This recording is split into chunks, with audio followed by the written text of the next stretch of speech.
నెల 20వ తేదీ నుంచి 22వ తేదీ వరకు నార్మెట్టలో వ్యవసాయ మరియు అనుబంధ శాఖల ఆధ్వర్యంలో రైతు మహోత్సవం నిర్వహించబడుతోంది.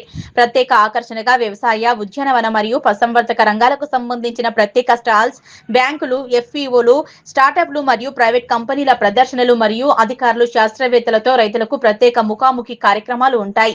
22వ తేదీ సాయంత్రం 4 గంటలకి ముఖ్యమంత్రి రేవంత్ రెడ్డి చేతుల మీదుగా నార్మెట్ట ఆయిల్ ఫామ్ ఫ్యాక్టరీ ప్రారంభం మరియు రైతు భరోసా నిధులు విడుదల చేయనున్నారు. కావున ఈ వేడుకల్లో ప్రజాప్రతినిధులు, ఆదర్శ రైతులు మరియు రైతు బాంధవులు పెద్ద సంఖ్యలో పాల్గొని కార్యక్రమాన్ని విజయం చేయాల్సిందిగా కోరారు. తుమ్మల నాగేశ్వరరావు.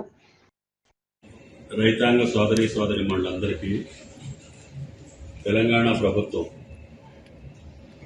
రేవంత్ రెడ్డి గారి ఆధ్వర్యంలో ఉగాది నుండి జరుగుతున్నటువంటి రైతు మహోత్సవంలో సిద్దిపేట జిల్లా నంగునూరు మండలం నెరిమెట్ట గ్రామంలో ఆయిల్ ఫామ్ ఫ్యాక్టరీ ప్రారంభోత్సవ సందర్భంగా ఈ రాష్ట్ర రైతాంగానికి సాంకేతికపరమైనటువంటి అవగాహన, వ్యవసాయంలో నూతన పద్ధతులు, తీసుకోవాల్సినటువంటి జాగ్రత్తల మీద అవగాహన సదస్సులతో పాటు రైతుల యొక్క సందేహాలకి సమాధానాలతో పాటు అన్ని రకాల వ్యవసాయ పనిముట్ల యొక్క ప్రదర్శన, అదేవిధంగా అనుబంధ రంగాలైనటువంటి పశుసంవర్ధక శాఖకు సంబంధించినటువంటి స్టాల్స్ సుమారు 150 స్టాల్స్ ని వ్యవసాయ శాఖ ఆనాడు ఏర్పాటు చేస్తుంది.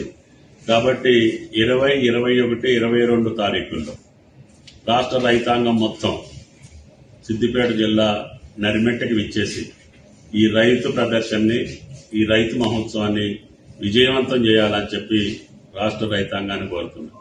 అదేవిధంగా ఆయిల్ ఫామ్ ఫ్యాక్టరీ ప్రారంభోత్సవం, దాంతో పాటు రిఫైనరీ కూడా శంకుస్థాపన, ఈ రకమైనటువంటి వ్యవసాయ కార్యక్రమాలతో పాటు రైతు భరోసా 9,000 కోట్లు ఒకే నెలలో విడుదల చేయడానికి గౌరవ ముఖ్యమంత్రి గారు అంగీకరించి ఆ రోజు వేదిక మీద నుంచి 70 లక్షల మంది రైతులకి రైతు భరోసా నిధులు కూడా విడుదల చేయడం జరిగింది.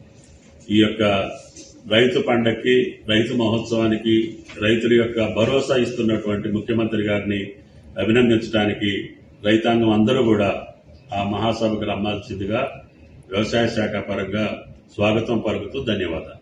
Thank you.